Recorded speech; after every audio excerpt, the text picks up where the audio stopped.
Supervisors, you may remember me from a couple weeks ago, Michelle Brooks from San Clemente, the disheartened and disappointed mother, activist, and voter. I brought more people with me this time, and as I'm sure you can guess, each of us represents hundreds, if not thousands more, disheartened and disappointed activists and voters. I have a meeting scheduled with Ms. Bartlett on September 30th, but between now and then, our homeless camp will grow at least another 50% like it has in the past 2 weeks. This problem is not going away. This is not something you all get to remove yourselves from. You are sitting on millions of taxpayer dollars for just this issue, and yet you choose to do nothing. You continue to put this on individual cities to solve when this is a county issue. You have the money, the resources, and the manpower. We do not. I can't help but feel that you don't want to upset certain cities and voters because you have hopes maybe of higher office. But what you're doing now, passing the time until someone else steps in to do your job, is not going to reflect positively come election time. Like I said 2 weeks ago, I am not going away. Not until every seat in this room is filled with fed up taxpayers demanding you all fix the mess that you created, and not until you actually fix it. It's easy to say that permanent supportive housing is the answer. Would that have prevented the recent cross-country runner from almost being thrown off a bridge by a transient the other day? What about the fire that recently burned through San Clemente, coming just yards away from people's homes? Started from a transient smoking in the encampment in the brush.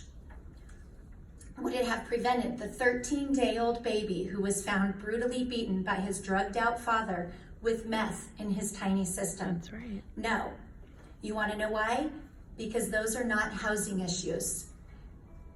They are drug addiction problems, they are mental health issues, and sometimes they are both.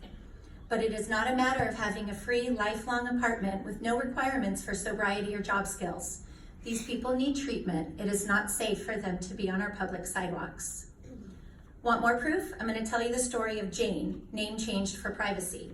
Jane came to San Clemente in and out of FAM, abused by her husband, her 2 children, including her 5-month-old baby, here in county custody. She pleaded with us to help her get away from her abuser and out of the camp. We did. We all chipped in money, got her hotel stays for 5 nights while we waited for her interview with the Salvation Army. People gave her rides to Santa Ana each day, rides to see her kids, rides in to and from the motel. We all donated clothes.